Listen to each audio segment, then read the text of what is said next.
la importancia de prestar atención. Cosas que sucedieron, o le sucedieron a otros, sucedieron en el pasado. Y vamos a leer algunos versículos. Primero vamos a leer el de 1 Corintios capítulo 10. Porque justamente allí está esto de prestar atención. 1 Corintios 10, ¿tienen? Versículo 1 dice así, yo lo tengo copiado acá de otra traducción.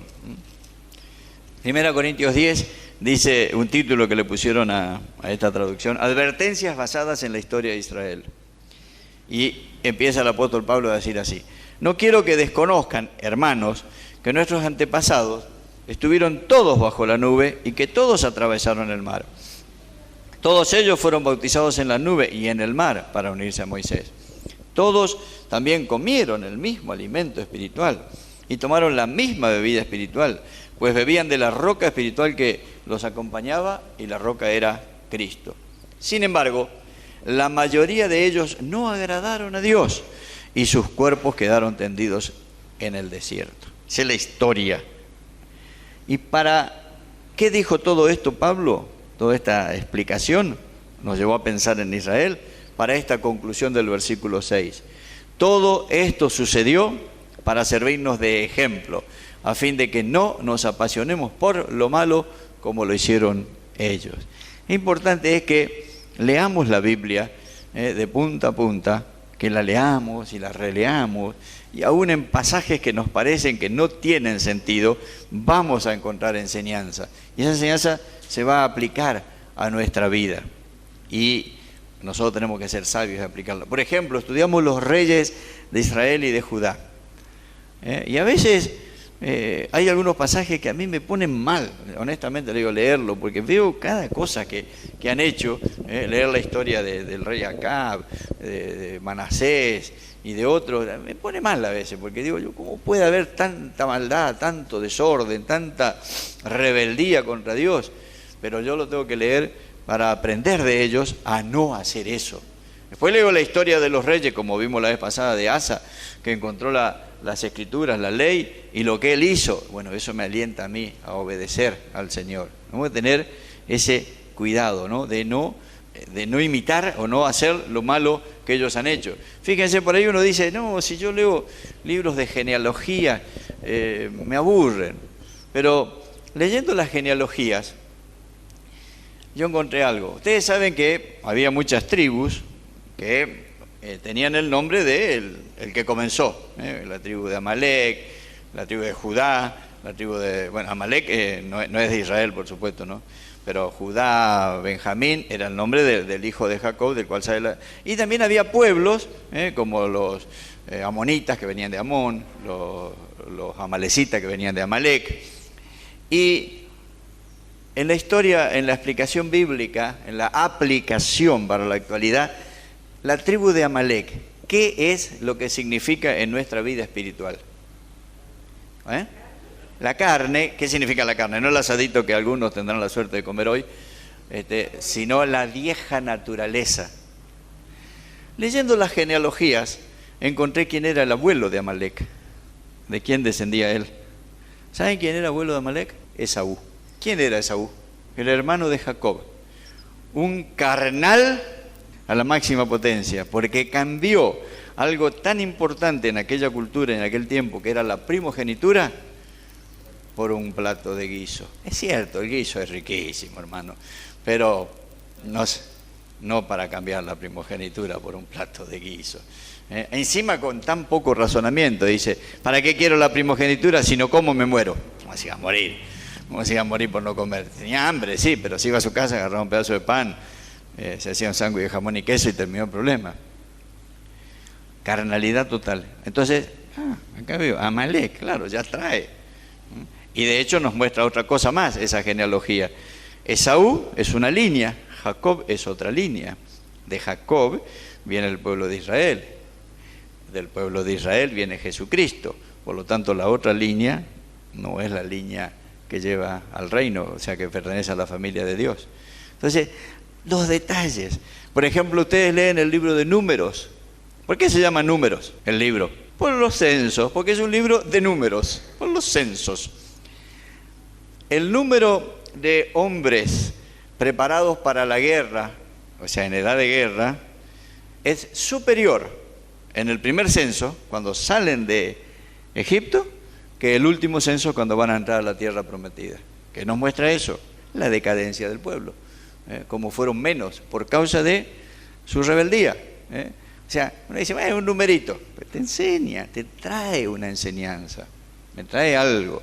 Entonces, leer la Escritura es algo sumamente importante, porque así podemos evitar errores que cometieron ellos y al mismo tiempo imitar las cosas buenas que hicieron ellos. Cuando yo leo el último capítulo de Romanos, lo estaba leyendo ayer creo que era. Ustedes leen el último capítulo de Romanos y se van a encontrar allí con los saludos, Romanos 16, los saludos de Pablo a la iglesia. Y dice: saludad a Priscila y Aquila, mis colaboradores en Cristo. Ah, qué bueno, qué lindo, sí. Una persona, digamos, que está en la función de Pablo, pasa por Corrientes y después me manda una carta a mí y me dice: saludá a fulano y fulano, y me pone una cosa así, colaboradores, buenos, que sirven, que son responsables. Qué feo es cuando en la carta dice, en otra, no en esta, díganle a fulana y a fulana, Evodia y Sintique, que se pongan de acuerdo, dejen de discutir, ya dejen de pelear en la iglesia porque están dando mal ejemplo. O la tercera carta de Juan, donde Juan le escribe a Gallo y le dice: ahí está ese Diótrefe que no deja que nadie vaya porque él quiere ser el jefe. Qué feo, ¿no?, escuchar esas expresiones. O decir de aquel muchachito que llamaba Demas, primero se habló bien y después se decayó el muchacho y Demas me ha desamparado. Después acá dice: saludad a María, la cual ha trabajado mucho entre ustedes. Qué bueno, ¿no? Qué bendición. Saludad a Urbano, nuestro colaborador en Cristo Jesús. A Estaquis, amado mío. A Apeles, aprobado en Cristo. Y así, ¿no? Expresiones. Quiere decir que esa gente estaba haciendo las cosas bien. Entonces yo tengo que decir, quiera Dios que cuando se hable de mí en el velorio, yo sé que van a decir cosas buenas. Porque al peor delincuente que se muere, cuando muere le dicen cosas buenas, ¿dónde encuentran? Pero encuentran algo bueno para decir. Pero muchas cosas buenas y omiten las malas. En el velorio se omiten las malas. Pero qué bueno que de verdad pudieran decir de cualquiera de nosotros: acá está fulano de tal, este sí que estaba aprobado en Cristo. Este sí que era como David, un hombre conforme al corazón de Dios. Este sí que era como Abraham. ¿Qué dijo Dios de Abraham? Sí, pero dijo algo más. Sí, es cierto que dijo, amigo, 2 o 3 veces creo que está en la Biblia. Dijo: ¿cómo yo le voy a ocultar a Abraham lo que estoy por hacer en Sodoma y Gomorra, si yo sé que Abraham es un hombre que le va a enseñar a sus hijos el camino, las cosas buenas? O sea, ya Dios veía en Abraham una persona comprometida. Entonces, esas cosas yo tengo que ir mirando la Biblia. La Biblia es un libro de tesoros. Es tal así que Jesús dijo: un buen escriba sabe encontrar tesoros viejos y tesoros nuevos. El día que yo no encuentre más nada en la Biblia, me voy al cielo. Porque es el día de hoy que yo abro la Escritura y encuentro cosas nuevas. Porque el Señor nos habla todos los días. Entonces, esto es importante. Otro pasaje, 2 Timoteo capítulo 3. Timoteo 3, versículo 14. Pablo le está escribiendo a su hijo espiritual y le dice: pero tú permaneces firme en lo que has aprendido y de lo cual estás convencido, pues sabes de quiénes lo aprendiste. Desde tu niñez conoces las Sagradas Escrituras, que pueden darte la sabiduría necesaria para la salvación mediante la fe en Cristo Jesús. Toda la Escritura es inspirada por Dios y útil para enseñar, para reprender, para corregir y para instruir en la justicia, a fin de que el siervo de Dios esté enteramente capacitado para toda buena obra. Y hay otro pasaje donde él también le habla de su abuela y su mamá, Loida y Eunice, y ahí le muestra la importancia de que los abuelos y los padres encaminen a los hijos y nietos en la palabra. Leíamos la vez pasada versículos de la Biblia, incluso en la plaza los estuvimos recordando. Proverbio 22:6, ¿qué dice? Fuerte. Instruye Enseñó su camino, que aun cuando fuere viejo, no se apartará de él. Importante la palabra. Y acá encontramos a un muchacho que, más allá de que Pablo habla de su juventud, le dice en su carta, ninguno tenga en poco tu juventud, el concepto de edad joven era diferente en aquella época, porque la mayoría de edad se lograba a los 30 años. Ahora a los 18. Entonces, la juventud de Timoteo era superior a los 30 años. Obviamente era un joven, pero no un jovencito, un adolescente. Y sin embargo, Pablo lo está alentando, le está diciendo, fíjese lo que le dice, permanece firme en lo que has aprendido. Si yo no aprendo, nadie nació sabiendo, ni nadie es responsable de saber lo que no estudió, lo que no le enseñaron, lo que no aprendió. Pero sí, todos somos responsables de instruirnos, de capacitarnos, de prepararnos. Lean el Salmo 119 y van a ver la cantidad de veces que se dice la necesidad de adquirir conocimiento, de guardar la palabra de Dios. ¿Con qué va a limpiar el joven su camino? Joven y no joven también, con guardar tu palabra. En mi corazón he guardado tus dichos para no pecar contra ti. O sea, qué importante es aprender la palabra del Señor, aprenderla. El primer paso para aprender lo que dice la Biblia, ¿cuál es? Es sencillo, pero algunos, no tengo tiempo. Sí tenemos tiempo, sobra, hermano. Sobra tiempo. ¿A quién le gusta el fútbol? Varios. Nadie levantó la mano, pero yo sé que hay un montón acá. ¿Cuánto dura un partido de fútbol con entretiempo incluido? No. ¿Cuánto dura un partido de fútbol con entretiempo incluido? 1 hora y 45 minutos, hermano.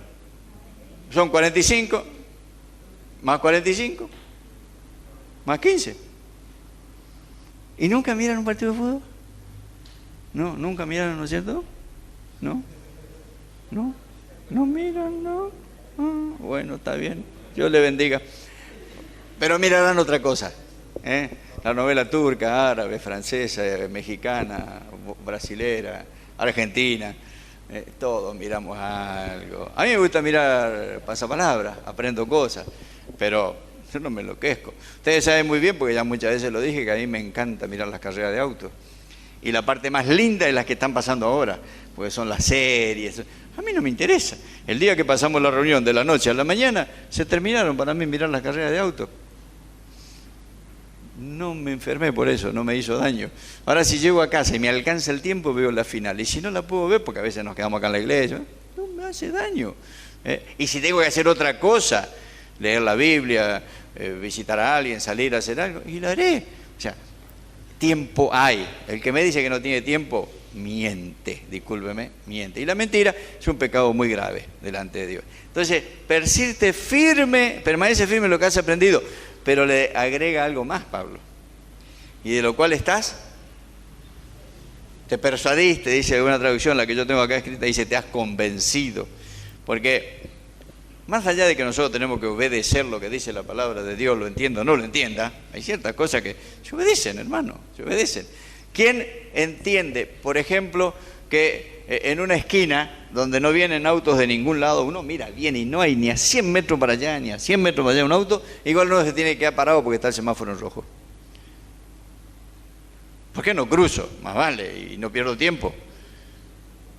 Porque ese semáforo en rojo me dijo, vos te tenés que quedar parado. Cuando yo cambie a verde, vos podés cruzar. Sí, pero no estoy de acuerdo, no me interesa, vos te quedás parado. Entonces hay cosas en la Escritura que por ahí no las voy a entender como yo quisiera.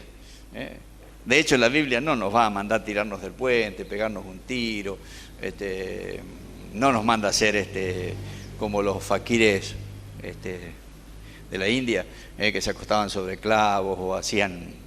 Hay cada historia, lean, después busquen si tienen ganas las cosas que ellos hacían para autoflagelarse, creyendo que de esa manera cambiaban. Ustedes saben que no produce ningún cambio eso. Hay una historia de uno de ellos, los que son líderes, allá se llaman brahmanes, uno de estos que conoció a Cristo, conoció el Evangelio, entonces obviamente dejó, pero muchos no lo querían. Y había uno de los otros que todavía seguía en la religión hindú. Ellos hacen ciertos sacrificios insólitos. Por ejemplo, cierran las manos y no la abren más, hasta que la uña sale por acá, le rompen. ¿Es verdad? Léanlo si no me creen. Se suben a un poste y se quedan ahí. Y uno de los brahmanes había levantado una mano así y la dejó hasta que se secó. No, ya hay que tener una fuerza de voluntad, ¿no? Pero la dejó así hasta que se secó de toda la vida. Entonces él ya esa mano no la podía bajar. Y un día se encontró, el que seguía todavía en la religión, se encontró con el que había conocido a Cristo. Y tenía tanto odio adentro que le quiso pegar. Pero no pudo, porque su mano estaba seca. ¿Qué demostró eso? Que su mano se secó y ya no podía hacer daño. Pero adentro suyo estaba todo el pecado, todo el odio, toda la maldad. Porque esas cosas no cambian. Ahora, si ellos hacen eso, creyendo que sirve. Ustedes saben que hay madres que tiran a su hijito al río Ganges como sacrificio. Lo matan, lo ahogan. En la Biblia figuran los que tiraban los hijos a Moloc, el rey del fuego, y se quemaban ahí, los sacrificaban. Ahora, fíjense qué cosas tan raras. Y lo que Dios nos pide, como bien lo dice Dios en su palabra, lo que yo te pido no es difícil, ni está lejos de vos. Además, después, eso en el Antiguo Testamento, después en el Nuevo, Pablo dice, todo lo puedo en Cristo que me fortalece, todo lo que, en cuanto a la tentación, yo estoy con ustedes, yo les doy la salida, yo los cuido. Entonces, la Biblia nos muestra todo lo que Dios puede hacer, pero tenemos que convencernos también. Y después dice, pues sabes de quiénes lo aprendiste. Eso es importante también. Hay que tener cuidado. A veces tenemos que tener cuidado con lo que escuchamos. Ahora que hay tanta oferta en Internet, sea televisión, celular, YouTube, las diferentes plataformas que existen por ahí. No quiero decir que nos vamos a meter en una burbuja y no escuchamos nada de afuera, porque eso tampoco es bueno. Yo me crié, gracias a Dios, tuve de adolescente hasta los 20, 21 años en una iglesia que era pero tan cerrada que cualquier otra cosa era sectario. Hasta que gracias a Dios entendí. Era bueno lo que nos enseñaban ahí, la Biblia correctamente interpretada, pero no podías escuchar nada de afuera.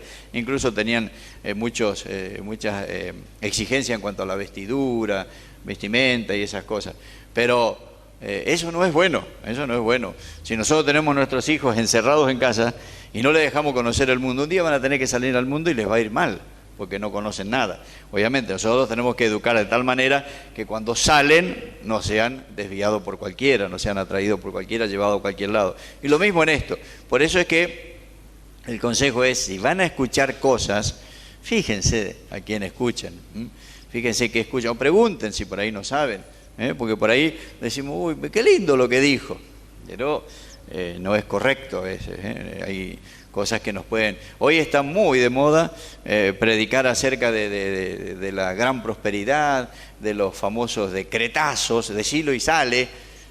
Yo tengo en casa un librito que compré hace como 30 años que dice, lo que dices recibes. En cierto sentido sabemos que si yo estoy diciendo siempre cosas negativas, bueno, mi vida va a ser negativa. Pero eso puede ser una cuestión lógica, que me estoy influenciando a mí mismo a ser un negativo. O si le digo a mis hijos, sos un inútil, bueno, eso sí, pero no se refiere. Pero hay gente que cree lo que dice recibe. Entonces, yo empiezo a proclamar, bueno, qué sé yo, un auto que quiero, una camioneta, una casa, plata. ¿Ustedes vieron que aparezca la plata de la nada? No. Entonces, tenemos cuidado, pero hay quienes te van a proclamar eso. Después te van a decir, ¿usted quiere prosperidad? Siembre, y ahí te ponen su teléfono, su dirección, su CBU, todo con Mercado Pago, lo que fuera. Y conozco muchos que han puesto ahí. Y sí, viene una prosperidad extraordinaria, para el que puso el mensaje, por supuesto, porque él recibió. Entonces tenemos que tener cuidado lo que escuchamos. No es pecado escuchar, pero fíjense lo que escuchan, que sea para bien de su vida espiritual. Entonces hay que aprender, estudiar, conocer, convencernos y conocer bien la Escritura. Fíjense lo que dice, la Escritura te puede dar la sabiduría necesaria para la salvación, mediante la fe que es en Cristo Jesús. No está refiriéndose exclusivamente a la salvación de la condenación, porque eso ya la tenía Timoteo. Si somos hijos de Dios ya somos salvos.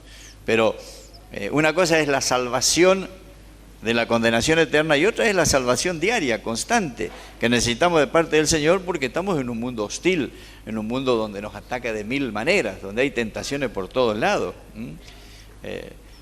y donde los demonios andan, más allá de que no los veamos, andan por ahí molestando. Y aunque el peor enemigo que tenemos los humanos, los cristianos, somos nosotros mismos, o sea, nuestra vieja naturaleza, obviamente muchas veces influenciada por el enemigo.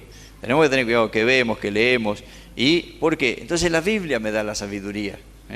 Vamos a encontrar en la Biblia todo lo que necesitamos para vivir. Hay enseñanzas hasta para cosas sencillas, cosas materiales. Por ejemplo, la Biblia nos habla de administración en Proverbios. Nos dice, ¿qué tengo que hacer yo con mi dinero? Lo primero que me dice, honra a Dios con tus bienes. Entonces yo tengo que ser fiel en esa parte. Primero, diezmos, ofrendas, ser fiel. Pero después la Biblia va a seguir mostrándome cómo yo tengo que cuidar lo que tengo, porque si lo malgasto, si voy y lo dilapido, la parábola del hijo pródigo, ¿qué le pasó al hijo pródigo? Un montón de dinero recibió ese día, cuando el papá le dio la parte que le correspondía. Lo liquidó en poquitos días, meses tal vez, un poquito más, hizo bolsa, no le quedó nada, tuvo que volver, gracias a Dios que es una parábola que nos habla del amor de Dios y cómo recibe de vuelta al que se arrepintió. Pero para eso perdió un montón, mala administración. Lo mismo está la parábola de los talentos, nos habla de administración, de saber multiplicar. Entonces, tanto lo económico como principalmente lo espiritual. Pero lo económico, si nosotros somos sabios, lo vamos a saber usar.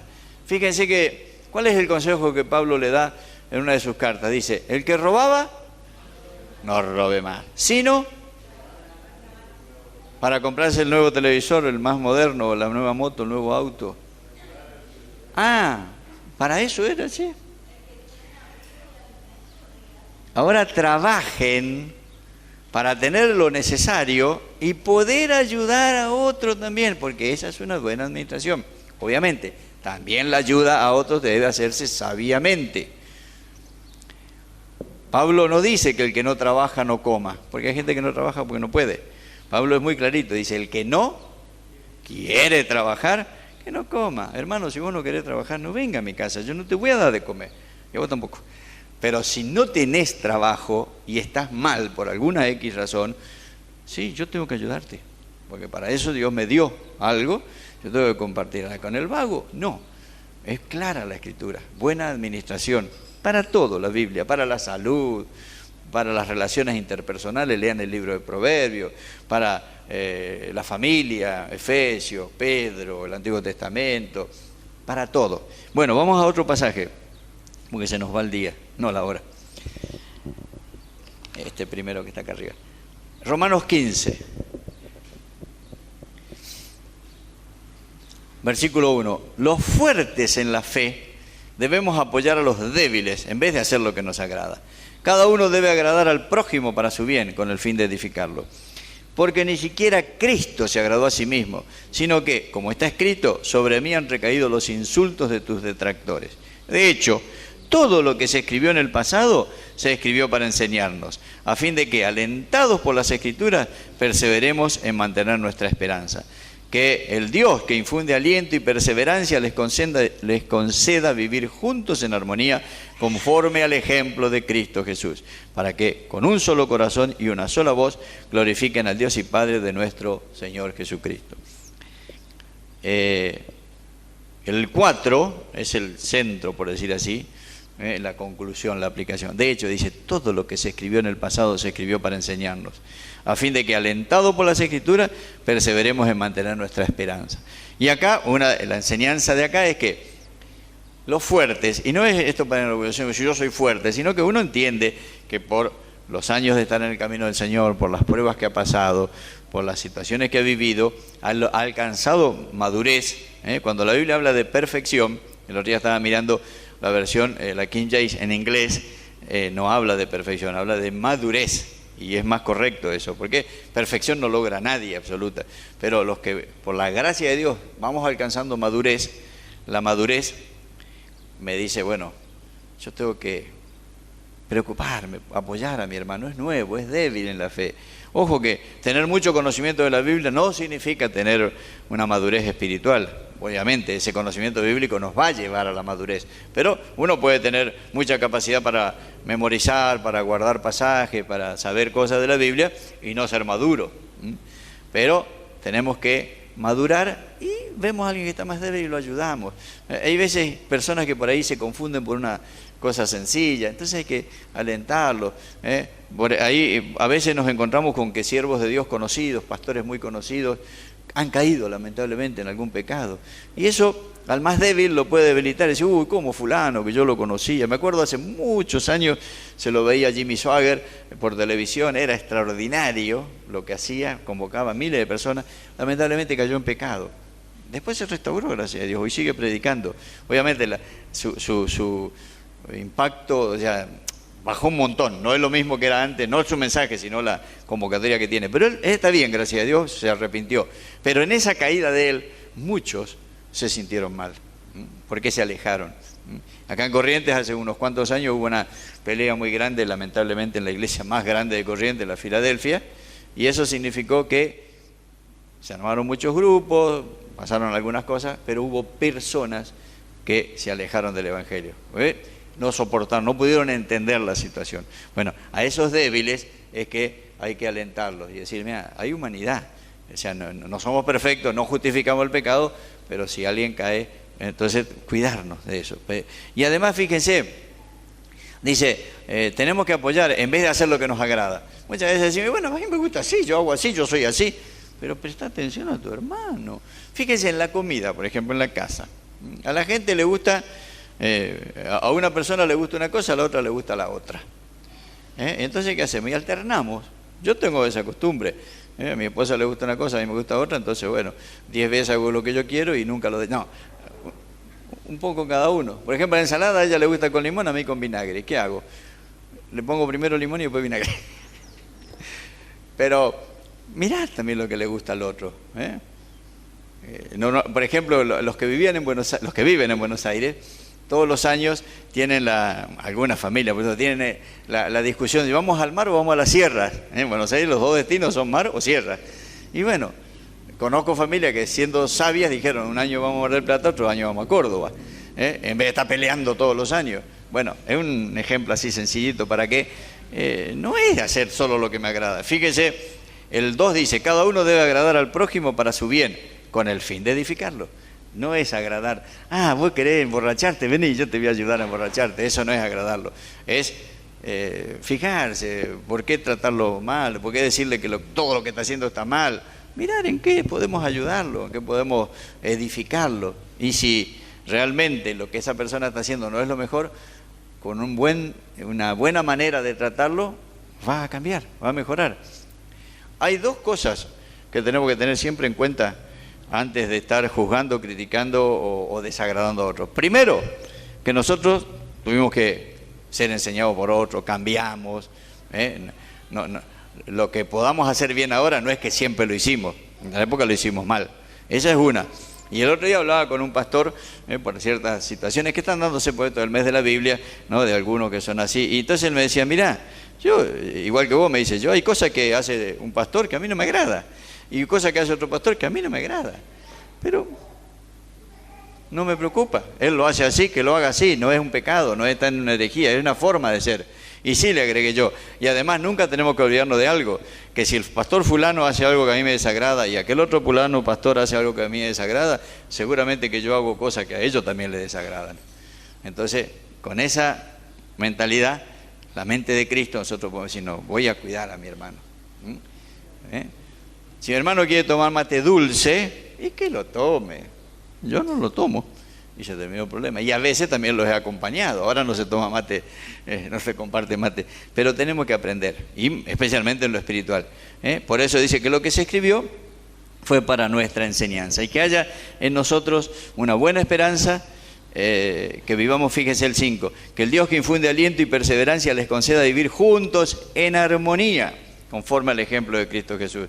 Qué triste es cuando Gracias a Dios en este momento, y espero que así siga de acá hasta el fin de los tiempos, no estás viendo ese problema en la iglesia. Lo hemos tenido en alguna oportunidad, donde hermanos vienen, se congregan, toman la cena juntos, pero el hermano que está allá no saluda al hermano que está allá. Y trata por todos los medios de que aquel se vaya o él irse antes de no saludarle. Entonces, eso no es correcto, porque una cosa es estar juntos. Por eso fíjese que tanto acá como en el Salmo 133 ponen las dos palabras juntas. Juntos en armonía, porque juntos podemos estar. ¿Saben dónde estamos siempre juntos? Bueno, yo no, porque no me toca viajar ahí, pero cuando uno sube a un colectivo estamos todos juntos. Cuando uno va a hacer fila en algún lugar estamos todos juntos, pero no sé qué armonía hay ahí. Estamos juntos, porque estamos amontonados. O sea, lo que Pablo está diciendo acá, no estén amontonados, hermanos, estén juntos en armonía, porque eso es lo que Dios quiere para su gloria, con un solo corazón y una sola voz. Y para concluir, les leo Apocalipsis 1, 3 versículos, y con esto concluimos. Esta es la revelación de Jesucristo, que Dios le dio para mostrar a sus siervos lo que sin demora tiene que suceder. Jesucristo envió a su ángel para dar a conocer la revelación a su siervo Juan, quien, por su parte, da fe de la verdad, escribiendo todo lo que vio, a saber, la palabra de Dios y el testimonio de Jesucristo. Dichoso, dice esta traducción, o bienaventurado, dice otra, el que lee, y dichosos, o bienaventurados, los que escuchan las palabras de este mensaje profético y hacen caso de lo que aquí está escrito, porque el tiempo de su cumplimiento está cerca. ¿Querés ser dichoso? ¿Querés ser bienaventurado? Tenés bienaventuranzas en el Antiguo Testamento, tenés las bienaventuranzas del Sermón del Monte, pero acá tenés una hermosa bienaventuranza o forma de vivir dichosamente. ¿Cuál es? Escuchar la palabra del mensaje profético, la palabra de Dios, la Biblia, y hacer caso de lo que está escrito. La Biblia no se escribió para tenerla de adorno. Más allá que hay ejemplares muy lindos que uno los pone en la biblioteca y quedan agradables allí, no es eso lo que necesita. Leí el otro día que una Biblia destruida o maltratada es una muestra de una vida bien construida y no maltratada, sana. Si la Biblia, tu libro, está destruido y maltratado y se le caen las hojas, tu vida va a estar bien, porque quiere decir que la lees. Obviamente, cuando puedas cambiarla por otra que esté más entera, pero cuando uno encuentra esas Biblias, que las hojas están pegadas, que uno no puede abrirla, no sabe qué te está diciendo eso. Esta Biblia no se abrió nunca. Hay que leerla y grabarla en el corazón. Y tenerla en el corazón. Es la palabra de Dios.